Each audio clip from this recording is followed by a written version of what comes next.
Price lord ಎಲ್ಲರಿಗೂ. ಈ ದಿನ ಇನ್ನೊಂದು ವಿಶೇಷವಾದಂಥ ಮಿಷನರಿ ಸ್ಟೋರಿಯನ್ನು ನಿಮ್ಮ ಜೊತೆ ಹಂಚಿಕೊಳ್ಳಿಕ್ಕೆ ಇಷ್ಟಪಡ್ತೀನಿ.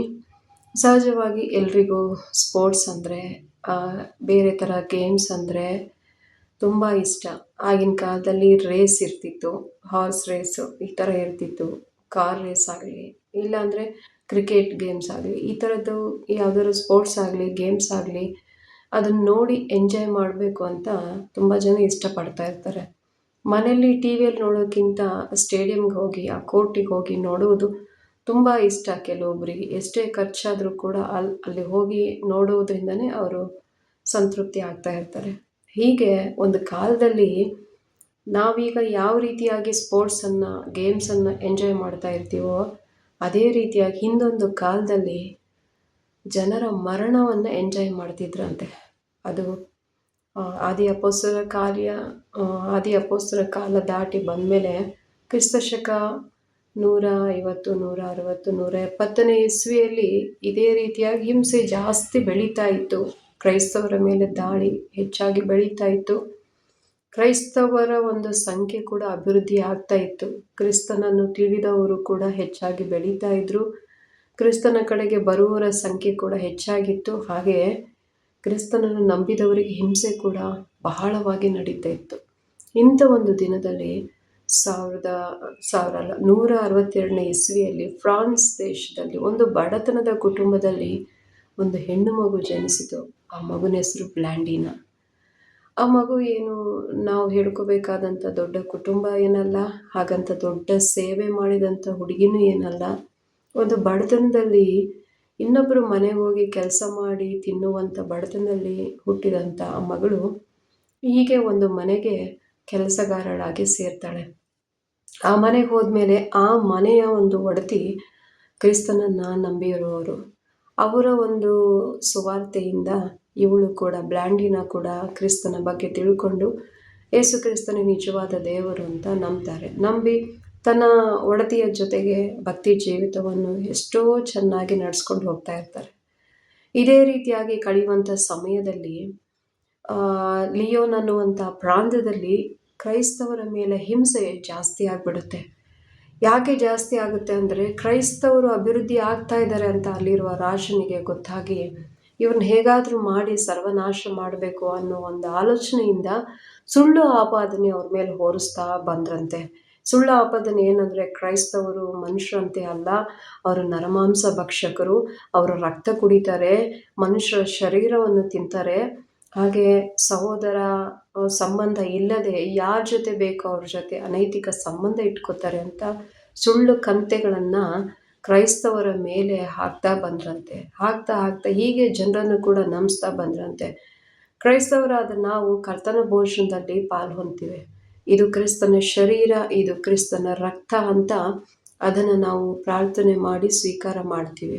ಈ ಒಂದು ಮಾತು ಜನರಿಗೆ ಅಪಹೃತವಾಗಿ ಇವರು ಶರೀರವನ್ನು ತಿನ್ನುವವರು, ರಕ್ತವನ್ನು ಕುಡಿಯುವವರು ಅಂತ ಜನರು ಕ್ರೈಸ್ತವರ ಮೇಲೆ ಒಂದು ತಪ್ಪಾದ ಅಭಿಪ್ರಾಯದಿಂದ ಅವರನ್ನು ಸರ್ವನಾಶ ಮಾಡಬೇಕು ಅಂತ ರಾಜನ ಜೊತೆಗೆ ಜನರು ಕೂಡ ಒಂದು ಕಂಕಣವನ್ನು ಕಟ್ಕೊಂಡ ರೀತಿಯಲ್ಲಿ ಪಟ್ಟು ಹಿಡಿದು ಎಲ್ಲಿ ಕ್ರೈಸ್ತವರು ಕಾಣಿಸ್ತಾರೋ ಅವ್ರನ್ನೆಲ್ಲರನ್ನೂ ಕೂಡ ಎಳ್ಕೊಂಬಂದು ಸೆರೆಮನೆಗೆ ಹಾಕ್ತಾ ಇದ್ರಂತೆ. ಹೀಗೆ ಒಂದಿನ ಬ್ಲ್ಯಾಂಡಿನಾ ಅವರ ಒಡತಿಯ ಮನೆಯಲ್ಲಿ ಒಂದು ಸಣ್ಣ ಪ್ರಾರ್ಥನಾ ಗುಂಪು ನಡೀತಾ ಇದೆ.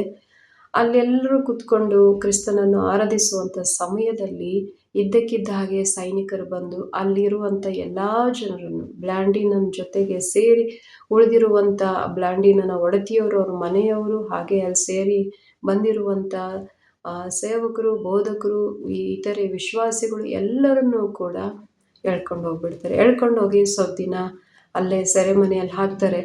ಸೆರೆಮನೆಯಲ್ಲೇನೆ ಸುಮ್ಮನೆ ಅವ್ರನ್ನ ಕೂರಿಸಿ ಊಟ ಹಾಕ್ತಾ ಇರಲ್ಲ.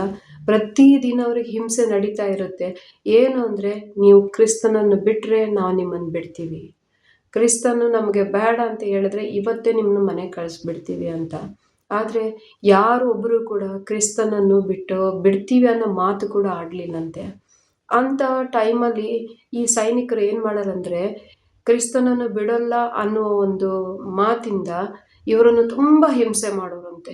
ಮುಳ್ಳಿನ ಕೊರಡೆಗಳಿಂದ ಹೊಡೆಯೋದು, ಬ್ಲ್ಯಾಂಡಿನ ಬಗ್ಗೆ ಹೇಳಬೇಕು ಅಂದರೆ ಅವಳಿನ್ನೂ ಚಿಕ್ಕ ಪ್ರಾಯದ ಹುಡುಗಿ. ಅವಳಿಗೆ ಇನ್ನೂ ಆಗ 15 ವರ್ಷ ಮಾತ್ರನೇ, ಇನ್ನೂ ಟೀನೇಜಲ್ಲಿರುವಂಥ ಹುಡುಗಿ. ಅಂಥ ಹುಡುಗಿಗೆ ಮುಳ್ಳಿನ ಕೊರಡೆಯಿಂದ ಹೊಡೆಯುವಾಗ ಆ ಚರ್ಮ ಹರಿದು ರಕ್ತ ಸುರಿದು ಒಳಗಿರೋ ಮಾಂಸ ಎಲ್ಲ ಹೊರಗೆ ಬಂದು ಬೀಳೋದಂತೆ. ಅಂಥ ಒಂದು ಪರಿಸ್ಥಿತಿಯಲ್ಲೂ ಕೂಡ ಯಾವತ್ತೂ ಕೂಡ ನನಗೆ ಕ್ರಿಸ್ತನು ಬೇಡ, ನಾನು ಬದುಕಿದ್ರೆ ಸಾಕು ಅನ್ನೋ ಒಂದು ಪದ ಕೂಡ ಅವಳ ಬಾಯಿಂದ ಬರಲಿಲ್ಲ. ಈ ಬ್ಲ್ಯಾಂಡಿನ ಬಗ್ಗೆ ಒಂದು ಮೂವಿ ಕೂಡ ಮಾಡಿದ್ದಾರೆ. ಅದನ್ನು ನೋಡಿದ್ರೆ ಕಣ್ಣಿಂದ ನೋಡೋಕ್ಕಾಗಲ್ಲ, ಅಷ್ಟು ಭಯಂಕರವಾಗಿರುತ್ತೆ. ಅದೇನು ಕತೆಗಳನ್ನು ಕೂಡುಗಟ್ಕೊಂಡು ಮಾಡಿರುವಂಥ ಮೂವಿ ಅಲ್ಲ ಅದು. ನಿಜವಾಗಿ ನಡೆದಿರುವಂಥ ಅದೊಂದು ಹಿಸ್ಟ್ರಿ, ನಿಜವಾದ ಚರಿತ್ರೆಯನ್ನು ಒಂದು ಸಿನಿಮಾ ರೂಪದಲ್ಲಿ ಮಾಡಿದ್ದಾರೆ. ಅಷ್ಟು ಭಯಂಕರವಾಗಿದೆ. ಅವಳನ್ನು ಹಿಂಸೆ ಮಾಡ್ತಾರೆ, ಅವಳ ಜೊತೆ ಇನ್ನೂ ಇತರರನ್ನು ಕೂಡ ಹಿಂಸೆ ಮಾಡ್ತಾರೆ. ಯಾರೊಬ್ಬರೂ ಕೂಡ ಹಿಂದೇಟು ಹಾಕೋದಿಲ್ಲ. ಒಂದು ದಿನ ಬರುತ್ತೆ, ಅದು ರಾಜನ ಹುಟ್ಟಿದ ದಿನ.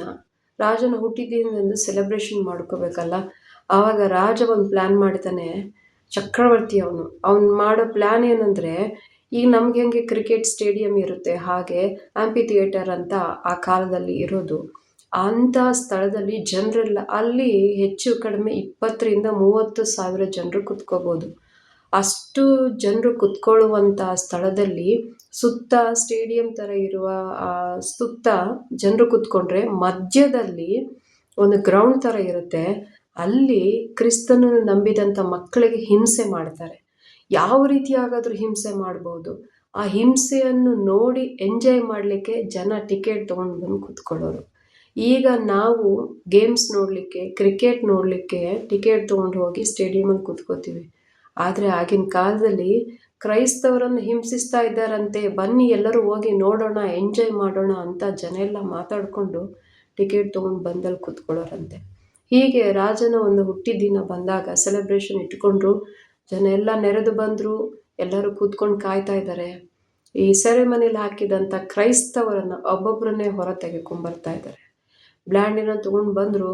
ಬ್ಲ್ಯಾಂಡಿನ ಆಗಾಗಲೇ ಅವಳ ದೇಹವೆಲ್ಲ ರಕ್ತದಿಂದ ತುಂಬ ಹೋಗಿದೆ. ಯಾಕಂದರೆ ಸೆರೆಮನೆಯಲ್ಲಿ ಕೊರಡೆಯಿಂದ ಹೊಡೆದಿದ್ರಲ್ಲ, ಮುಳ್ಳಿನ ಕೊರಡೆಯಿಂದ ರಕ್ತದಿಂದ ತುಂಬ ಹೋಗಿದೆ. ಮಾಂಸ ಎಲ್ಲ ಹೊರಗಡೆ ಕಾಣಿಸ್ತಾ ಇದೆ. ಬ್ಲ್ಯಾಂಡಿನ ತಗೊಬಂದು ಒಂದು ಸ್ತಂಭ, ಮಧ್ಯದಲ್ಲಿ ಒಂದು ಸ್ತಂಭ ಇದೆ, ಆ ಸ್ತಂಭಕ್ಕೆ ಕಟ್ಟಾಕಿ ಸಿಂಹಗಳನ್ನು ಅವಳ ಮಧ್ಯದಲ್ಲಿ ಬಿಟ್ಟರು. ಸಿಂಹಗಳು ಅವಳ ಹತ್ರ ಬಂದವು, ಆದರೆ ಆ ಸಿಂಹಗಳು ಅವಳನ್ನು ಏನೂ ಮಾಡಲಿಲ್ಲ. ಹಸಿ ರಕ್ತ ಆವಾಗ ತಾನೇ ಸುರಿತಾ ಇದೆ. ರಕ್ತದ ವಾಸನೆಗಾದರೂ ಸಿಂಹಗಳು ಅವಳ ಮೇಲೆ ಅಟ್ಯಾಕ್ ಮಾಡ್ಬೋದಿತ್ತು, ಆದರೆ ಸಿಂಹಗಳು ಅವಳನ್ನು ಏನೂ ಮಾಡಲಿಲ್ಲ. 3 ಸಿಂಹಗಳು ಕೂಡ ಅವಳ ಹಾಗೆಯೇ ಸುತ್ತಾ ಇರೋದ್ರಿಂದ ಈ ಚಕ್ರವರ್ತಿಗೆ ಬೇಸರ ಆಯಿತು. ಏನು ಸಿಂಹಗಳು ಅವಳ ಮೇಲೆ ಅಟ್ಯಾಕ್ ಮಾಡ್ತವೆ ಅಂದ್ಕೊಂಡ್ರೆ, ಅವಳು ವಿಲವಿಲ ಒದ್ದಾಡ್ತಾಳೆ, ಅದನ್ನ ನೋಡಿ ನಾವು ಎಂಜಾಯ್ ಮಾಡೋಣ ಅಂದ್ಕೊಂಡ್ರೆ ಸಿಂಹಗಳು ಅವಳನ್ನು ತಿಂತಾ ಇಲ್ವಲ್ಲ ಅಂತ ಸೈನಿಕರಿಗೆ ಹೇಳ್ದ, ಸಿಂಹಗಳನ್ನು ಒಳಗಡೆ ಹಾಕಿ ಅವಳನ್ನ ಕರ್ಕೊಂಡೋಗಿ ಮತ್ತೆ ಸೆರೆಮನೆಗೆ ಹಾಕು ಅಂತ. ಅವಳನ್ನ ತಗೊಂಡೋಗಿ ಮತ್ತೆ 1-2 ದಿನ ಸೆರೆಮನೆಗೆ ಹಾಕಿದ್ರು. ಮತ್ತೆ 3ನೇ ದಿನದಲ್ಲಿ ಮತ್ತೆ ಸೆಲೆಬ್ರೇಷನ್ ಸ್ಟಾರ್ಟ್ ಆಯಿತು. ಮತ್ತೆ ಸಮೂಹ ಎಲ್ಲ ಬಂದರು. ಅಂದರೆ ಇವರಿಗೆ ಒಂದು ವಾರ್ನಿಂಗ್, ಕ್ರಿಸ್ತನನ್ನು ಬಿಡಲಿಕ್ಕೆ ಒಂದು ಭಯ ಇವರಲ್ಲಿ ಹುಟ್ಟಿಸ್ಬೇಕು. ಈ ಭಯದಿಂದ ಕ್ರಿಸ್ತನ್ ನಮಗೆ ಬೇಡ ಅಂತ ಇವರು ಒಪ್ಕೋತಾರೆ. ಇವರನ್ನು ನೋಡಿ ಉಳಿದವರು ಕೂಡ ಕ್ರಿಸ್ತನನ್ನು ಯಾರು ಅಂಗೀಕಾರ ಮಾಡೋದಿಲ್ಲ ಅನ್ನೋದು ಅಭಿಪ್ರಾಯ. ಹಾಗಾಗಿ ಇವರಿಗೊಂದು ಭಯ ಹುಟ್ಟಿಸ್ಲಿಕ್ಕೆ ಆ ಕಾರ್ಯ ಮಾಡಿದರು. ಆದರೆ ಇವರಿಗೆ ಆ ಭಯ ಬರಲಿಲ್ಲ. ಬ್ಲ್ಯಾಂಡಿನನ್ ಜೊತೆಗೆ ಇರುವವರೆಲ್ಲರಿಗೂ ಕೂಡ ಒಂದೊಂದು ರೀತಿಯಾದ ಹಿಂಸೆ ಆಯಿತು. ಒಬ್ಬರನ್ನೇನೋ ಒಂದು ಕೆಂಪಾಗಿ ಕಾದಿರುವಂಥ ಕುರ್ಚಿಯಲ್ಲಿ ಕೂರಿಸಿ ಆ ಚರ್ಮ ಆ ಕುರ್ಚಿಗೆ ಅಂಟ್ಕೊಂಡು ಸುಟ್ಟು ಅದಂಗೆ ಕಿತ್ಕೊಂಡು ಬರ್ತಾ ಇದ್ದರೆ ಆ ಬೋಧಕ ವಿಲವಿಲ ಅಂತ ಒದ್ದಾಡಿ ಆ ಕುರ್ಚಿ ಮೇಲೆ ಹಾಗೆ ಪ್ರಾಣ ಬಿಟ್ಬಿಡ್ತಾರೆ. ಇದನ್ನು ಕಣ್ತುಂಬ ನೋಡಿದ್ಲು ಬ್ಲ್ಯಾಂಡಿನ. ಇನ್ನೊಬ್ಬ ಬೋಧಕನಿಗೆ ಬದುಕಿರುವಾಗಲೇ ಅವನನ್ನು ಒಂದು ಸ್ತಂಭ ಕಟ್ಟಿ ಅವನ ಸುತ್ತು ಕಟ್ಟಿಗೆಯನ್ನು ಜೋಡಿಸಿ ಬೆಂಕಿ ಹಚ್ಚಿಬಿಡ್ತಾರೆ. ಈ ರೀತಿಯಾಗಿ ಇನ್ನೊಬ್ಬ ಭಕ್ತನನ್ನು ಸಾಯಿಸ್ತಾರೆ. ಇನ್ನೊಬ್ಬ ಭಕ್ತನನ್ನು ಯಾವ ರೀತಿಯಾಗಿ ಸಾಯಿಸ್ತಾರೆ ಅಂದರೆ, ಹುಲಿಗಳನ್ನು ಅವನ ಮೈ ಮೇಲೆ ಬಿಡ್ತಾರೆ. ಆ ಹುಲಿಗಳು ಅವನನ್ನು ಹಾಕಿ ಹರಿದು ತಿಂದುಬಿಡ್ತವೆ. ಇದನ್ನೆಲ್ಲ ಬ್ಲ್ಯಾಂಡಿನ ತನ್ನ ಕಣ್ತುಂಬ ನೋಡ್ತಾ ಇದ್ದಾಳೆ.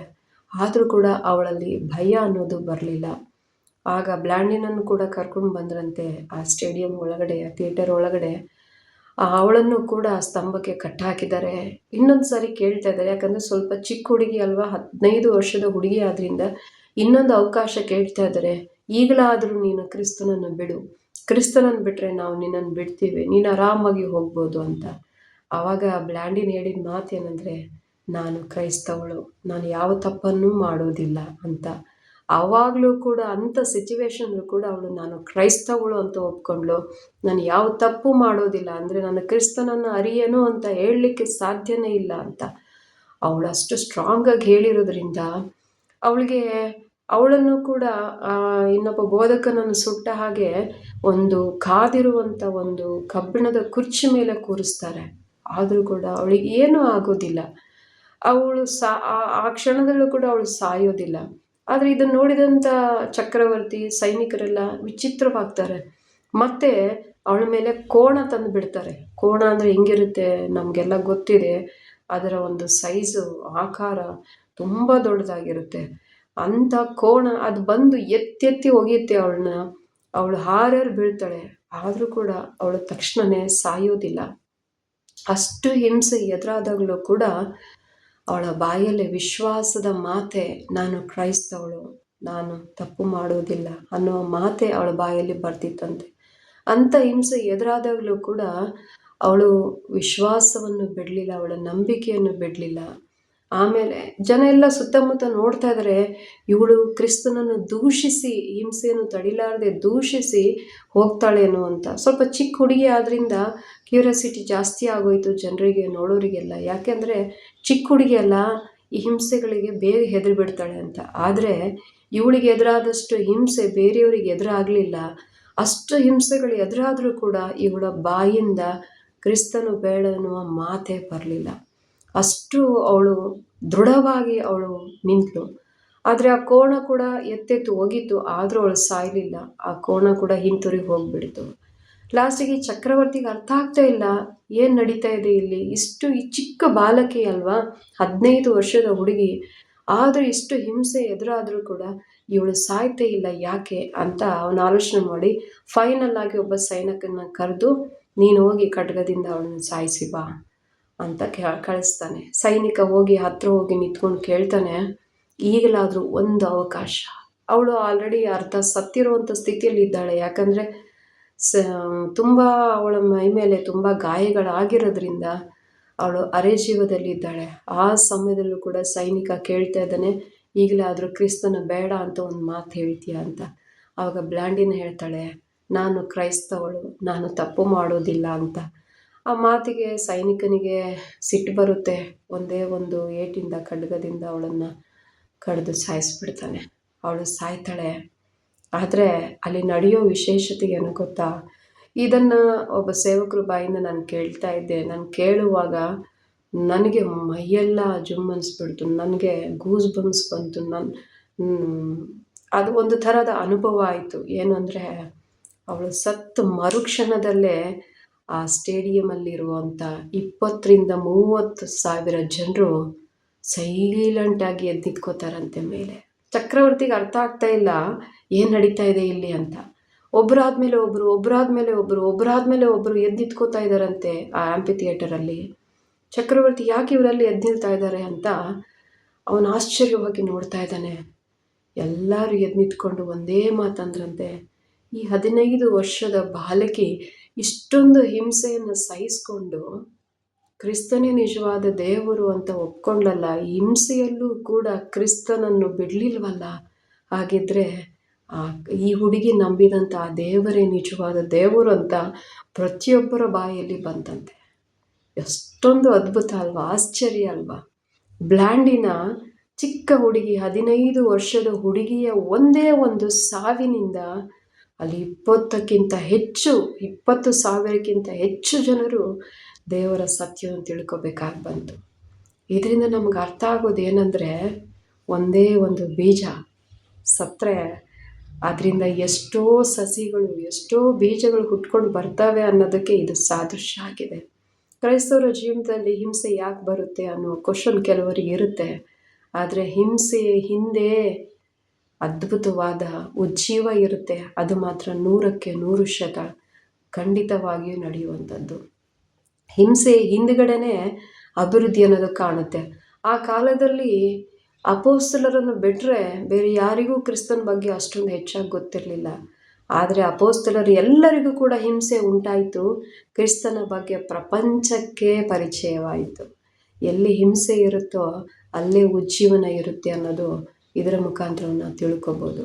ಈ ರೀತಿಯಾಗಿ ಬ್ಲ್ಯಾಂಡಿನನ ಒಂದು ಸಾವಿನಿಂದ, ಬ್ಲ್ಯಾಂಡಿನ ಜೊತೆಗೆ ತುಂಬ ಜನ ಹತಸಾಕ್ಷಿ ಆದರೂ ಅಲ್ಲಿ, ಆದರೆ ವಿಶೇಷವಾಗಿ ಜನರ ದೃಷ್ಟಿ ಹೋಗಿದ್ದು ಬ್ಲ್ಯಾಂಡಿನ ಮೇಲೆ. ಬ್ಲ್ಯಾಂಡಿನನ್ನು ನೋಡಿ ಎಷ್ಟೋ ಜನರು ಬ್ಲ್ಯಾಂಡಿನ ನಂಬಿದಂಥ ದೇವರ ಕಡೆಗೆ ತಿರುಕೊಂಡ್ರು. ಈ ರೀತಿಯಾಗಿ ನಾವು ಬ್ಲ್ಯಾಂಡಿನ ವಿಷಯದಲ್ಲಿ ಖಂಡಿತವಾಗಿಯೂ ನಾವು ಕಲಿಬೇಕಾದಂಥ ವಿಷಯಗಳು ಎಷ್ಟೋ ಇದೆ. ನಾವು ಅವಳ ಹಾಗೆ ಹತಸಾಕ್ಷಿ ಆಗಬೇಕು ಅನ್ನೋ ಒಂದು ಮಾತಲ್ಲ. ಅಂಥ ಪರಿಸ್ಥಿತಿ ಬಂದರೆ ನಾವು ನಿಲ್ತೀವಿ ಅನ್ನೋ ಒಂದು ವಿಷಯನೇ ಇರಲ್ಲ. ನಾವು ಮೊದಲಿನ ಸ್ಟೆಪ್ಪಲ್ಲೇ ತಪ್ಕೊಂಡ್ಬಿಡ್ತೀವಿ. ದೇವರಿಗಾಗಿ ನಾವು ಮಾಡುವಂಥದ್ದು ಏನೂ ಇಲ್ಲ, ನಮ್ಮಲ್ಲಿ ಅಷ್ಟೊಂದು ಸಮರ್ಪಣೆ ಇಲ್ಲ ನನ್ನಲ್ಲಿ ಮುಖ್ಯವಾಗಿ. ಯಾಕಂದರೆ ದೇವರ ವಿಷಯದಲ್ಲಿ ಅಷ್ಟೊಂದು ರೋಷ ಪೌರುಷ ಇನ್ನೂ ನಾವು ತಂದ್ಕೋಬೇಕಾಗಿದೆ.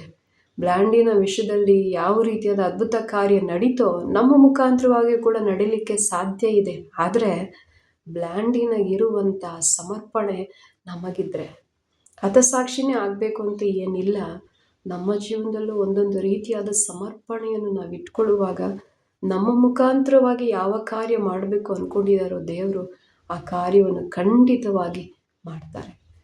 ದೇವರು ನಮ್ಮ ಮುಖಾಂತರವಾಗಿ ಕಾರ್ಯ ಮಾಡಬೇಕು ಅಂದರೆ ಮೊದಲು ನಾವು ದೇವರಿಗೆ ಕಂಪ್ಲೀಟಾಗಿ ಸಮರ್ಪಣೆ ಮಾಡ್ಕೋಬೇಕು.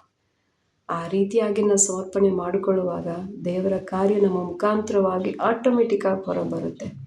ಇದರಿಂದ ದೇವರ ನಾಮಕ್ಕೆ ಮಹಿಮೆ ಉಂಟಾಗುತ್ತೆ. ದೇವರು ಈ ಒಂದು ಸಾಕ್ಷಿಯನ್ನು ಆಶೀರ್ವಾದ ಮಾಡಲಿ. ಒಂದು ಚಿಕ್ಕ ಪ್ರಾರ್ಥನೆಯನ್ನು ಮಾಡ್ತೀನಿ. ಮಹಾಪರಿಶುದ್ಧನಾದ ನಮ್ಮ ತಂದೆಯಾದ ದೇವರೇ, ನಿನ್ನ ನಾಮಕ್ಕೆ ಸ್ತೋತ್ರವಾಗಲಪ್ಪ. ಈ ದಿನ ಬ್ಲ್ಯಾಂಡಿನ ಬಗ್ಗೆ ಎಷ್ಟೋ ಶ್ರೇಷ್ಠವಾದಂಥ ವಿಷಯವನ್ನು ತಿಳ್ಕೊಳ್ಳಿಕ್ಕೆ ನೀವು ಸಹಾಯ ಮಾಡಿದ್ದೀರಿ. ಅದ್ಭುತವಾದ ಸಾಕ್ಷಿ. ಆವತ್ತು ಬ್ಲ್ಯಾಂಡಿನ ನಿಲ್ಲದೆ ಹೋಗಿದ್ರೆ, ಕ್ರಿಸ್ತನಿಗಾಗಿ ಹತಸಾಕ್ಷಿ ಆಗದೆ ಹೋಗಿದ್ರೆ, ಅವಳ ಮುಖಾಂತರವಾಗಿ ಅಷ್ಟೊಂದು ಸಾವಿರ ಜನರು ನಿನ್ನ ಸತ್ಯವನ್ನು ತಿಳಿಲಿಕ್ಕೆ ಅವಕಾಶನೇ ಇರ್ತಿರಲಿಲ್ಲ. ಅವಳು ನಿನಗಾಗಿ ಸಮರ್ಪಣೆ ಮಾಡಿಕೊಂಡು ನಿನಗಾಗಿ ಹತಸಾಕ್ಷಿ ಆಗಿದ್ದರಿಂದಲೇ ಅವಳ ಮುಖಾಂತರವಾಗಿ, ಅವಳ ಮರಣದ ಮುಖಾಂತರವಾಗಿ ಸಾವಿರ ಗಟ್ಟಲೆ ಜನರು ನಿನ್ನ ಸತ್ಯವನ್ನು ತಿಳ್ಕೊಳ್ಳಿಕ್ಕೆ ಅವಕಾಶ ಆಯಿತು. ದೇವರೇ, ಬ್ಲ್ಯಾಂಡಿನ ಜೀವನವನ್ನು ನೀನು ಉಪಯೋಗ ಮಾಡಿಕೊಂಡ ಹಾಗೆ ನಮ್ಮ ಜೀವನದಲ್ಲೂ ಕೂಡ ನಾವು ಸಮರ್ಪಣೆ ಮಾಡಿಕೊಳ್ಳುವಾಗ ನಮ್ಮ ಮುಖಾಂತರವಾಗೂ ಕೂಡ ಕಾರ್ಯ ನಡೆಸುವ ದೇವರಾಗಿದ್ದೀಯಪ್ಪ. ನಿಜವಾಗಿಯೂ ನಮ್ಮ ಜೀವಕ್ಕಿಂತ ಹೆಚ್ಚಾಗಿ ನಿನ್ನನ್ನು ಸೇವಿಸುವುದನ್ನು ನಾವು ಕಲೀಲಿಕ್ಕಾಗುವಂತೆ ನಮಗೆ ಸಹಾಯ ಮಾಡು ತಂದೆ. ಈ ಸಾಕ್ಷಿಯನ್ನು ಕೇಳುವ ಹೃದಯದಲ್ಲೂ ಕೂಡ ನಿನ್ನ ಕಾರ್ಯ ಮಾಡು ತಂದೆ ಎಂಬುದಾಗಿ ಪ್ರಾರ್ಥಿಸುತ್ತಾ ನಿನ್ನ ನಾಮವನ್ನೇ ಘನಪಡಿಸುತ್ತಾ ಯೇಸು ಕ್ರಿಸ್ತನ ಶ್ರೇಷ್ಠವುಳ್ಳ ನಾಮದಲ್ಲಿ ಪ್ರಾರ್ಥನೆಯನ್ನು ಬೇಡಿ ಹೊಂದಿದ್ದೇವೆ ನಮ್ಮ ಪರಲೋಕದ ತಂದೆಯೇ. ಆಮೆನ್. Praise the lord.